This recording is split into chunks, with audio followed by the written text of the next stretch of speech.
So what's I guess first off, should be a big week for you. I guess for two reasons. It's your Wednesday's your 1 year anniversary in your current position, and also the Cup Series is going to Nashville for the first time. Yes. It will be a week of reflection and action at the same time. It will be. I have spent some time thinking about that, and it'll be cool. I'm really excited about this week coming up. So as a Nashville boy, what does this weekend mean? A lot. I mean, it's literally a NASCAR homecoming for me. It's the track where I got my start. It's the track where I fell in love with the sport that sort of anchored me. And to your point earlier, how fitting and almost, I don't know, surreal that I'd be going back on the 1 year anniversary, of being placed in this position. And so, really excited about that. But it means everything. It's great to see that track back online. Great to see the things that are taking place. A lot of for my internship days, just as learning about the track and knowing that they were literally, the track was built for this, so, and to actually see it come to fruition will be cool. So happy for Eric Moses and his staff and the folks at Dover to be able to have that come full circle. So give me a little bit of background. So when you applied to NASCAR's internship diversity program and Yep. you knew nothing about NASCAR at the time, like how old were you? I was, I don't know, 19, 20, Okay. somewhere in there. I won't say that I knew nothing, but just more than nothing, right? So I was aware of Bobby Hamilton and Sterling Marlin because I'm from Nashville, and I would hear their name, on the sports updates, on the local news. But that was literally about it. I did not. It was not my intent, quite frankly, Daniel, even to have my internship at the Speedway. I just wanted to go home for the summer, and it just so happened to be where it was. And I found out that it was a NASCAR internship after the fact. After the fact? How do you find out after the fact? So I saw there was an internship listing, and what I saw was Nashville and internship. Those are two things I saw, and as I continued reading, I found out that it was involving NASCAR, and so I applied, and history. I guess the rest they say is history, right? Oh wow, okay. So the first I one of the reasons I wanted to talk to you was because I saw your appearance on the I Am Athlete podcast a few weeks back. It's like, okay, I probably need to talk to Brandon. So so I'm guessing the first time you stood like on a starting grid was like for a truck or Xfinity race, right? It was an Xfinity Series race, of course. Busch at the time. Scott Riggs was the winner that day. Oh wow! Okay. Yeah. What memories stand out from that weekend? One of them I would have to say was literally standing on pit road and listening to the engines fire up, and that was what hooked me.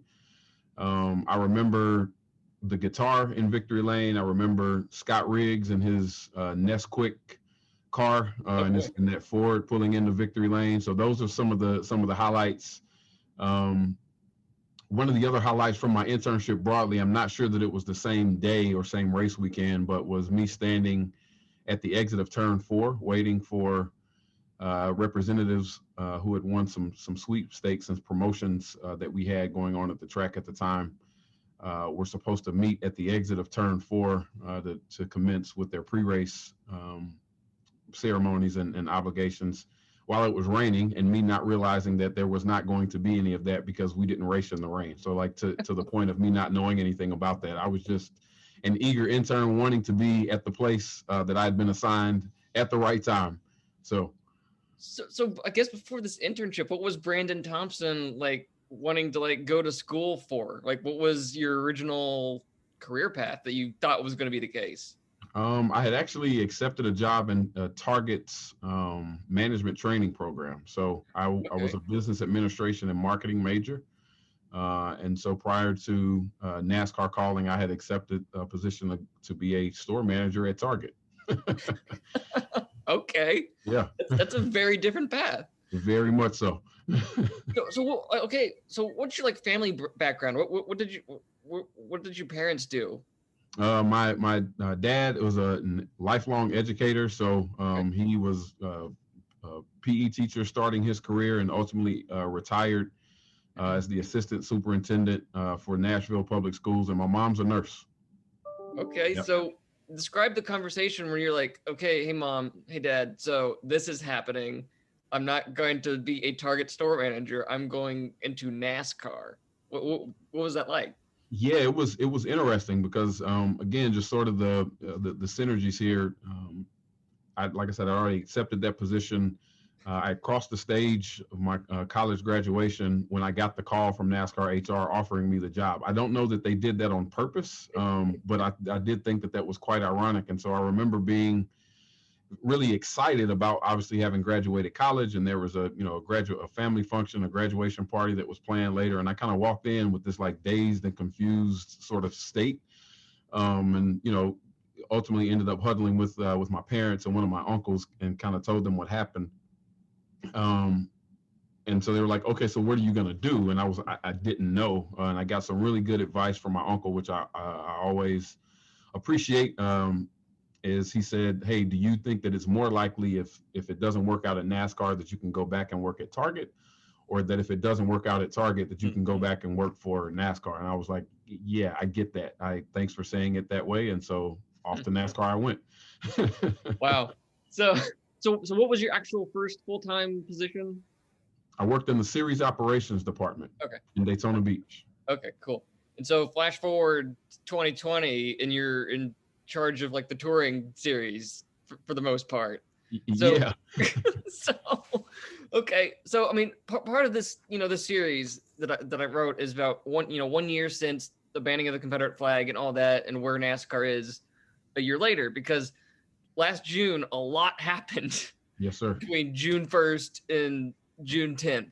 Yeah. And then you get this promotion on June 16th. So I'm curious, like, when did you find out about the promotion? Like, when did this fall onto the timeline for June 2020 for you?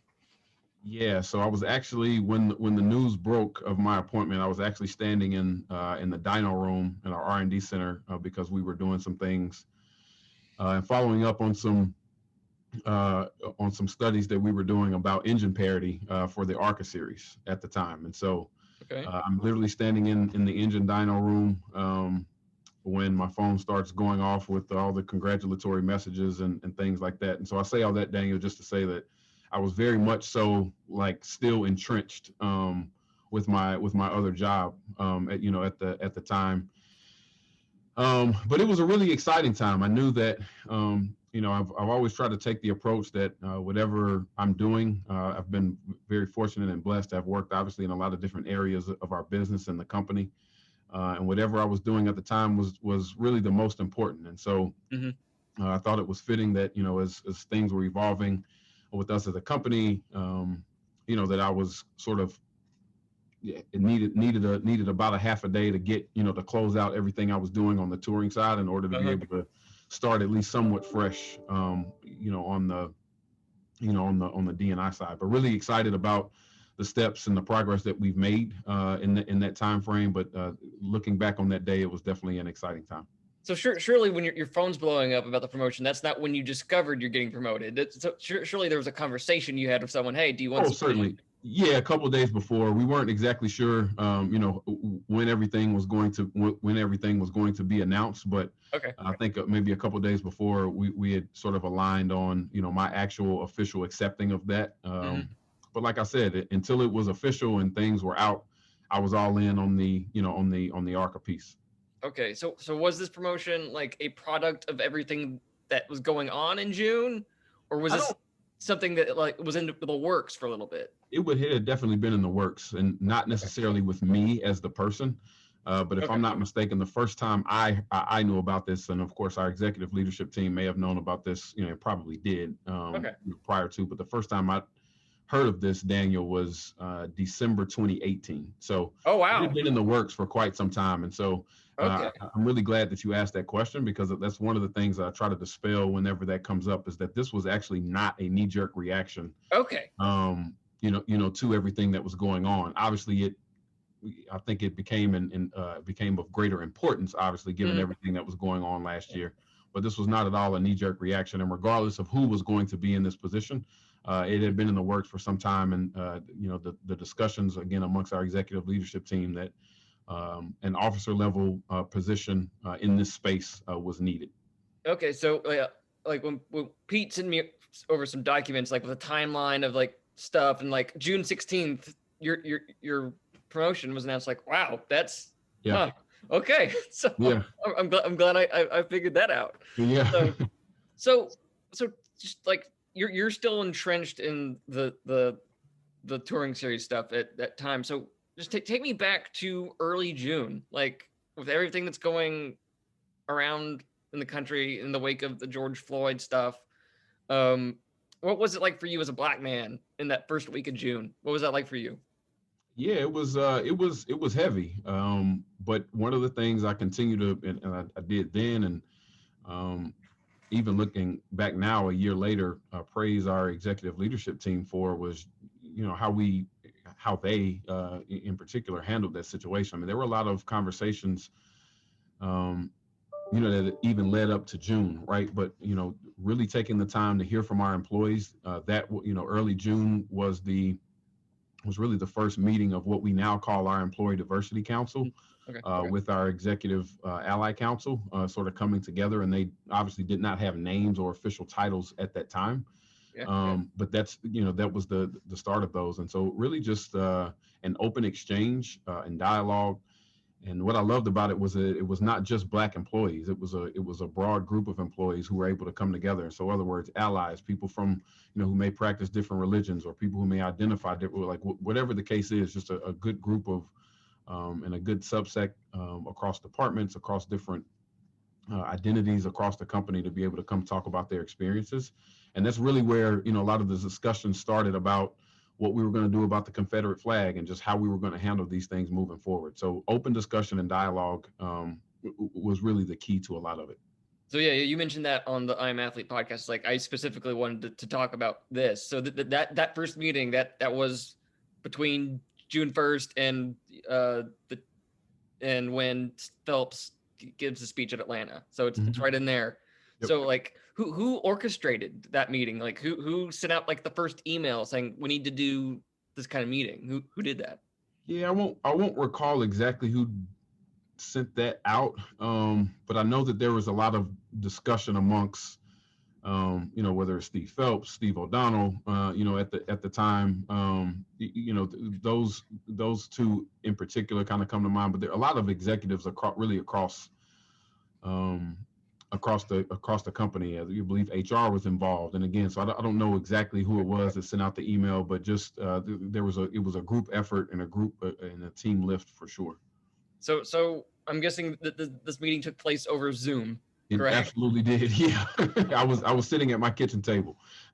So describe some of the conversations. Like, what was something maybe you learned from that conversation that you weren't anticipating? Yeah, I can't say. So I think one of the things that was confirmed for me, Daniel, was just how much our team cared, right, and how much support that we had internally, amongst the employee ranks and clear up through the top of our organization, because there was a lot of listening that took place. There were tears that, quite frankly, that were shed in hearing some of the about some of the experiences and just what people were going through and dealing with at the time. And so I think it was just a good time for everyone to learn and to hear, frankly, what some of the weight was that, diverse employees, share sometimes when things like this or things like that were occurring with George Floyd and Breonna Taylor, at that particular time, how that was affecting the way people, showed up at work, and how that, quite frankly, affected, their approach to work, and just, the need for an outlet to be able to discuss these things, and the appreciation that the employees felt for being able to have that open dialogue and exchange with upper management was really important. So during that time period, what was the most difficult thing for you that you were going through? Really just processing how the things outside of NASCAR, right, were affecting the things that, that NASCAR was doing. And so for us to be able to have a statement, for Steve to be able to come out, Phelps, I'm talking about now, to make this statement in Atlanta and make our stance public, to the world, that everyone knew exactly where NASCAR stood, despite, probably some negative perceptions and assumptions about the sport and where we were. One of the things that I've always said, Daniel, is that, I really think that there has been a misconception that people inside NASCAR didn't care about things like this, and that could not have been further from the case. But I also don't understate the importance of us taking a public stance on those things. So, when you look back at some of our programming and some of the things that we've had, I mean, we started our conversation by talking about the diversity internship program. It's been around for 21 years now. So this is, talks of diversity and wanting to move the needle in that area, in that space, is nothing new for NASCAR at all. But that public stance was really important. And so, sort of level setting, not only to the industry, but to, our fan base, to prospective fans, to our partners, and most importantly, to our own employees, right, about where exactly we stood on issues as it relates to that, was really important. And so that was the biggest thing that stood out to me. So, I mean, it's an easy question to ask what that, day in Atlanta meant for you, but you have a painting back there behind your wall of that day. So I guess first off, who painted that? No, it's not a painting. It's actually a photograph. I'll move over so you can see it. Okay. Yeah, it's a photograph. Okay. All right. Yeah, I do think that was a significant moment in the sports history, because while not at all comparing Bubba Wallace to any of the greats, so to speak, at this point in his career in terms of on track stuff, I do believe. When you talk about the Dale Earnhardt seniors and the Dale Earnhardt juniors and the Jimmy Johnsons and Jeff Gordons and, some other folks who have sort of led the way in terms of, their leadership of the sport and sort of rallying their peers around whatever the topic of their particular era was. I think that Bubba is right in line with that in terms of, social justice and diversity and inclusion and things like that for NASCAR. And so, I think he certainly stepped into that leadership role, and he deserves a lot of credit for how he handled the situations, throughout last year. And he deserves still, even a year later to be lauded for that. So I guess, like, what was the day like for you? Like, I guess watching from home on TV, the speech, seeing Bubba wearing that the I Can't Breathe shirt, and then the video that the drivers produced. Like, so what was that? As a guy who'd been in the sport for 20 some years, what was watching that like for you?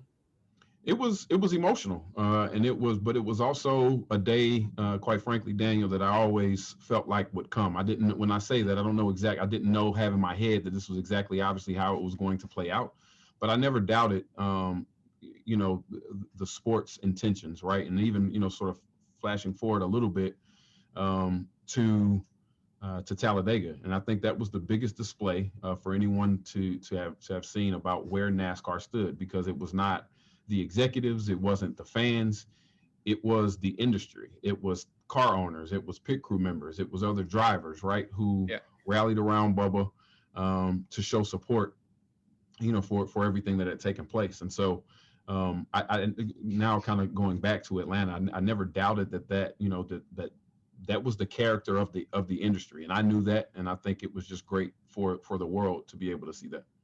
So, like, on the I'm Athlete podcast, you said, we as a country were going through a racial reckoning last summer. As NASCAR, did you see this as NASCAR going through its own reckoning of sorts, or?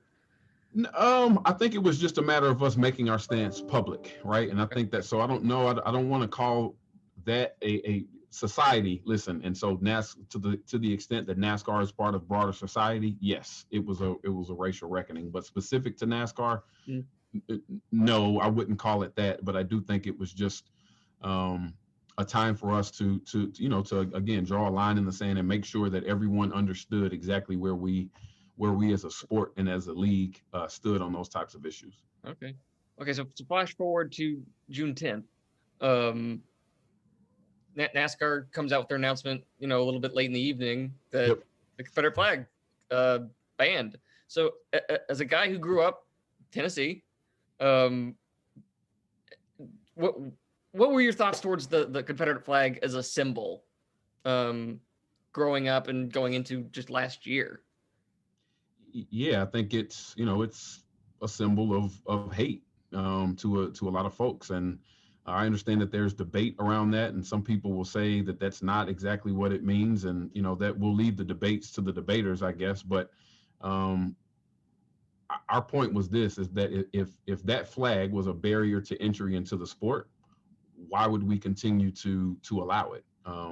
You know, these are Marty Smith's words that I've kind of tailored, but it was the notion that he had, and then I think Bubba repeated it, but I said it a lot last year, and it bears repeating, is that the banning of the Confederate flag was not a sign or symbol of exclusion to anyone, but it was about inclusion to everyone, and that's really where we've stood with that. That's the stance that we've taken on that, is that if that was the barrier of entry to a lot of folks into the sport, remove it. So I guess when the email alert went out about that and that landed and you saw it, what was your reaction? Was that something you'd wanted to see happen? Oh, certainly, and we those discussions go back. That was part of the Employee Diversity Council. Those internal discussions where folks were really able to express their thoughts and feelings about that. And so it wasn't a shock, I guess is what I'm saying. There was obviously some discussion, and we at that point had some heads up that was coming down the pipe. But it was I feel like, again, another very historic day and moment in the sport's history, and one that we can all look back on and be proud of.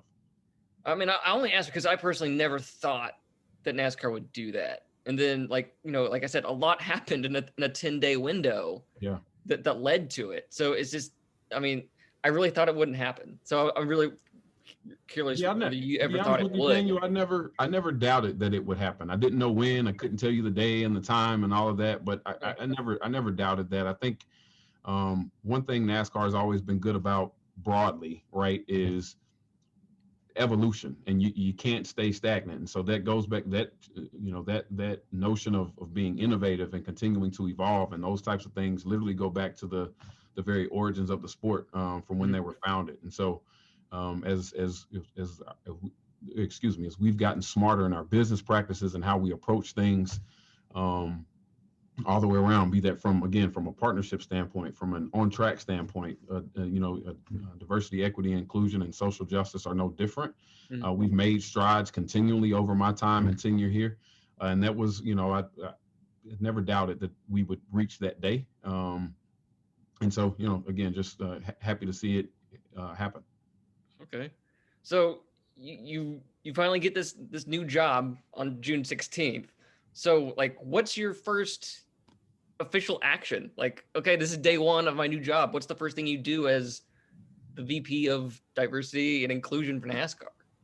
Yeah, so obviously meet the team. Very, very tactical in terms of, like, just sort of, and luckily had a good relationship with the team prior to, just sort of working on some other things, throughout their tenure and mine here at the company. But really focused a lot of our efforts immediately on the internal workings, and what NASCAR was doing in order to get our own house in order in terms of our employment practices and recruitment practices. So really spent a lot of time really trying to delve into the inner workings of those types of things. And so it took a while, but one of the first things that we huddled about with the team was, how do we formalize what is now known as the Employee Diversity Council? How do we formalize what is now known as the Executive Ally Council?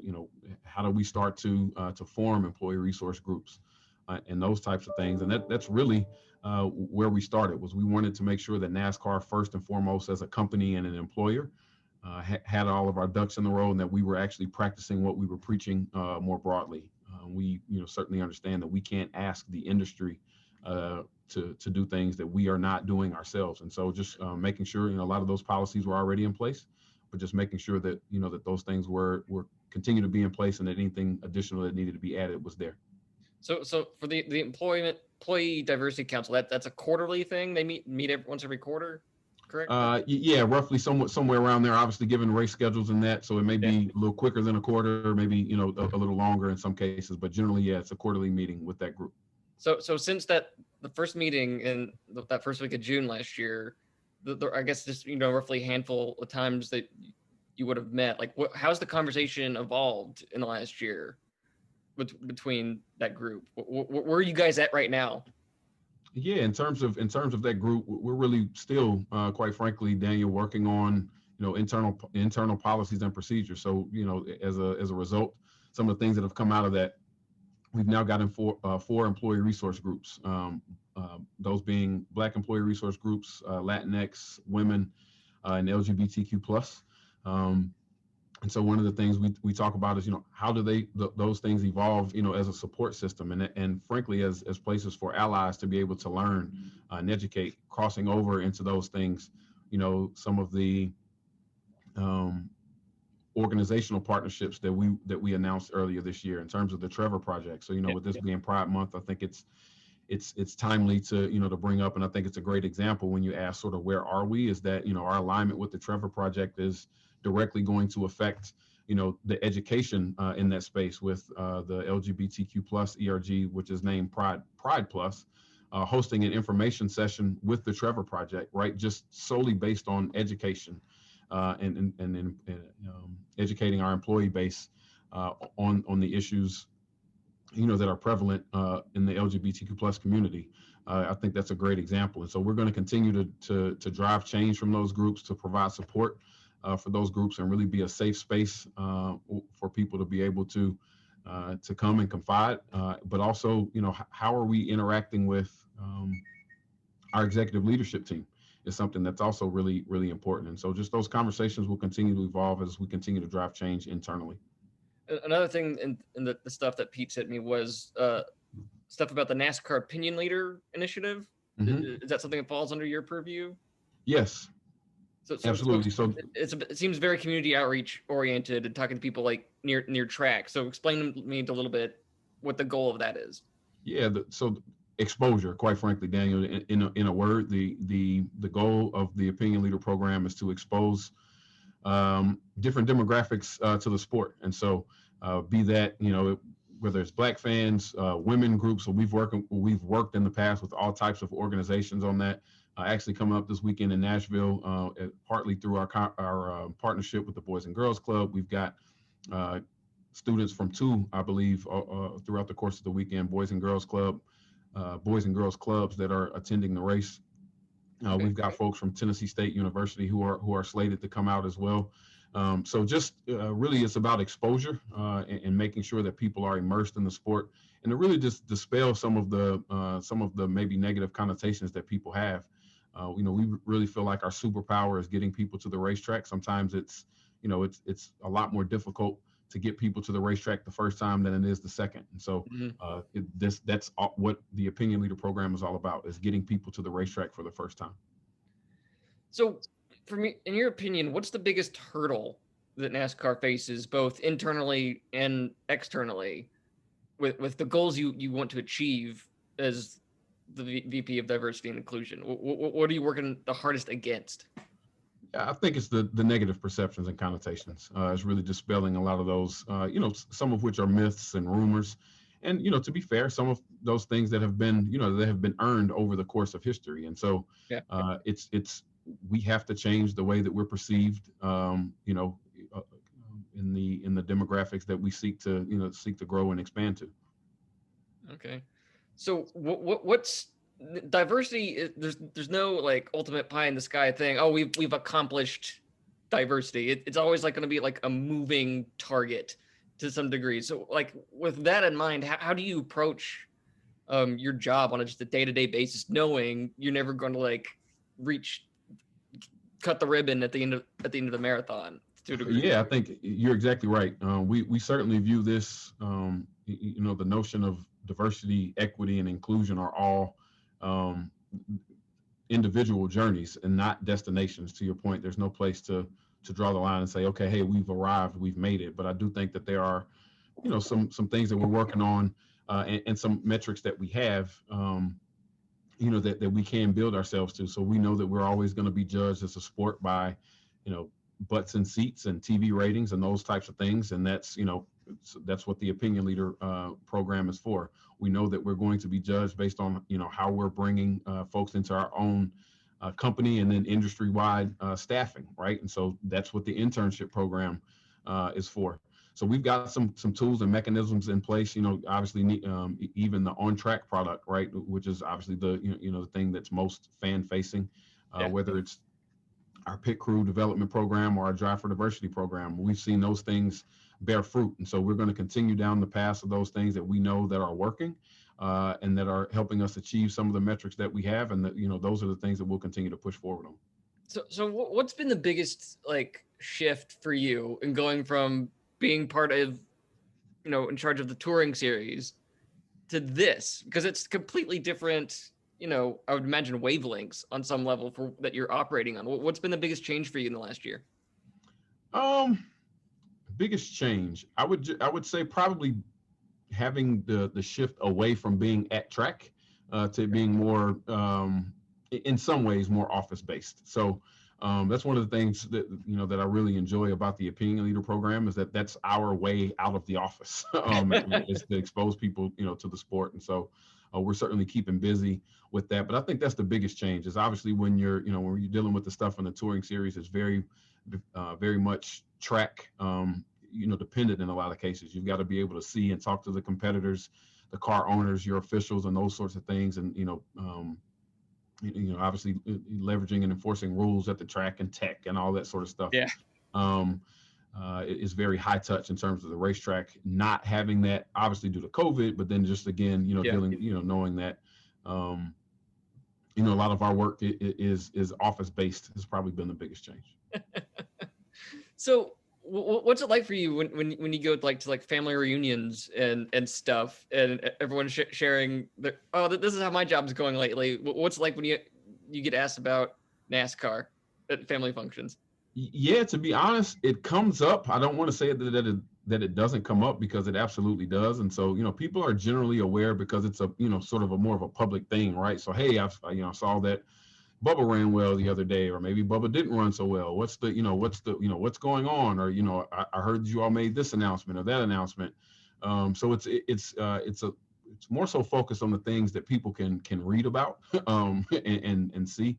But just one of the things that excites me about it is just the opportunity to continue to be an ambassador for the sport. And I know that may sound cliche, but even with amongst my family and friends group, there's a lot of people who haven't been to the racetrack. So continually trying to get them like, hey, we're coming to your city, and we've gotten a lot of takers on that. And Nashville will be no exception again. So we're looking forward to that. There will certainly be some family and very close friends who will be out at the track, most of which for the first time. So at least certainly in this capacity. And so you got to continue to to promote the actual product, which is what we focus on as a company, which is close door-to-door racing. So with the NASCAR Opinion Leader Initiative, can you give me an example of an opinion leader you've interacted with that stood out to you over the last year?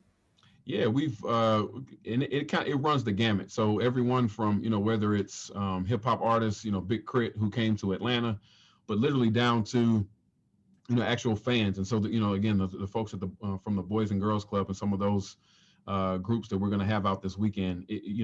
We believe from the opinion leader standpoint that there are certainly influencers who are opinion leaders, but it's really about the grassroots part of it as well. Is that we've got literally a lot of hand-to-hand combat in terms of bringing people to the track and having them have positive interactions. So whether it's an Alvin Kamara who came to Daytona, obviously, and then you saw how excited he was and jumping on board with Ryan Vargas, for a couple races. Those are the few that stand out. But anytime we can bring people to the track and they have a great time. There was a group out in Texas this weekend that took in the All-Star race and those festivities, the Xfinity and truck races. And so, while there's some names that may be more recognizable, who we've brought to the track as part of that program, all the groups that we bring, matter in one way or the other, because you've got to kind of hit it from all aspects around to make sure that we're getting the word out that NASCAR is a great place to come and enjoy some racing. So for your department, like what are some short-term projects you're currently working on, and some long-term projects that you guys are going to be, I guess, just working on through the next year or so? Yeah, short term, I'd say it's, really looking forward, rounding out Pride Month and finishing out our programming there. So really excited about that and the support that we've been able to garner. But I would say more long term, it is about standing up those internal policies, continuing to work with our diversity and inclusion committee, for the industry, and seeing how we can move forward in some of those areas. Supplier diversity is another big initiative that we have that we're continuing to build upon.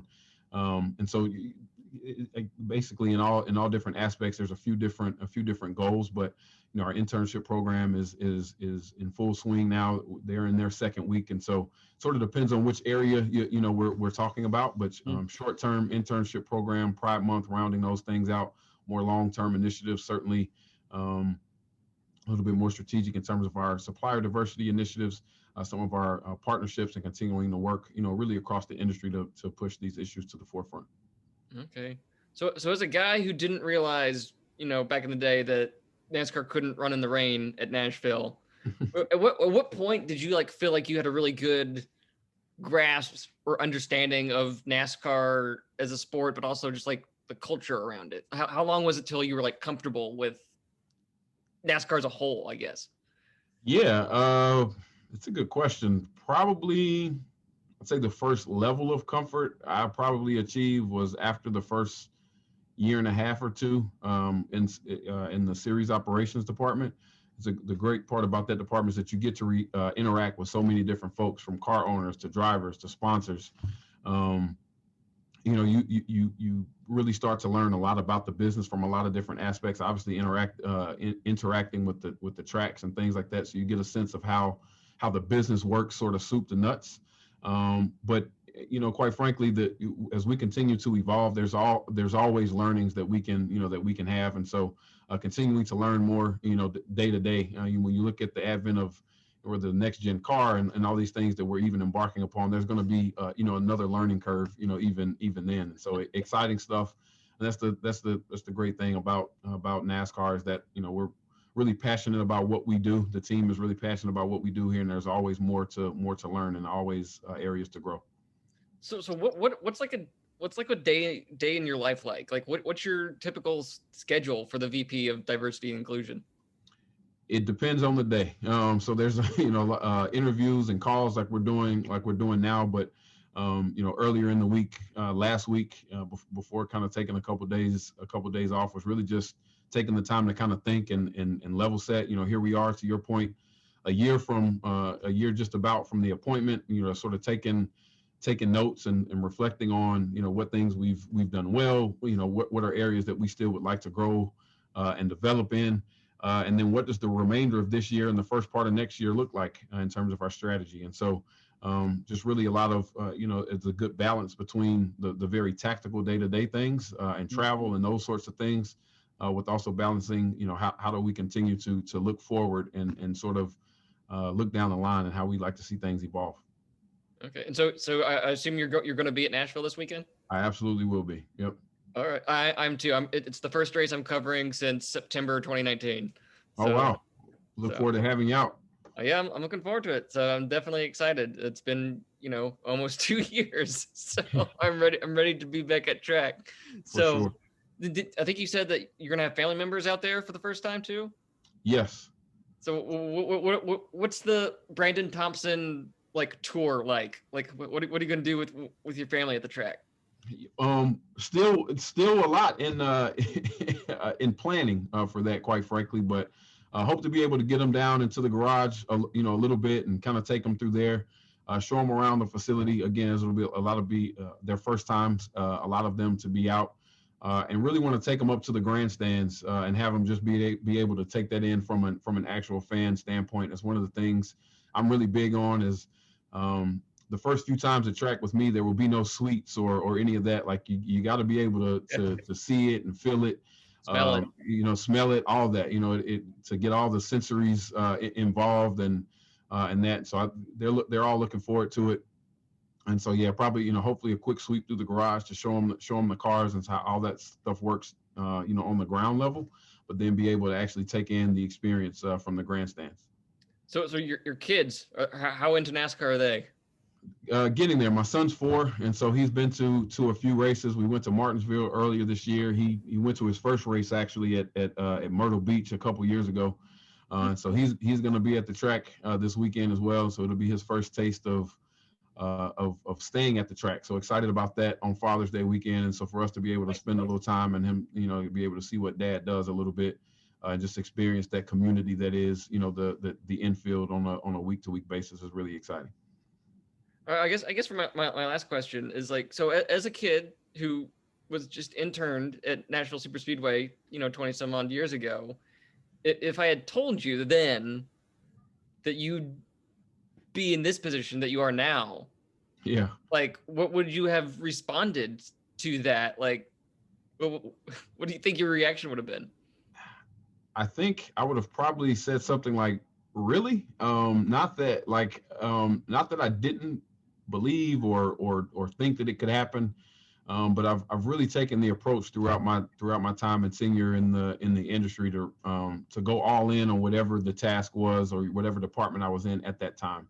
I sort of mentioned that earlier, and I did not necessarily have plans to end up in this particular spot, in this particular position. Certainly in this time, that we're in as a world, quite frankly, as we're looking at all the things that we're dealing with. But I think I would have certainly been excited about it and wanted to know, what the next step was and what the future after that, looks like as I am now. So exciting times and continuing to take it day by day and just sort of take it all in.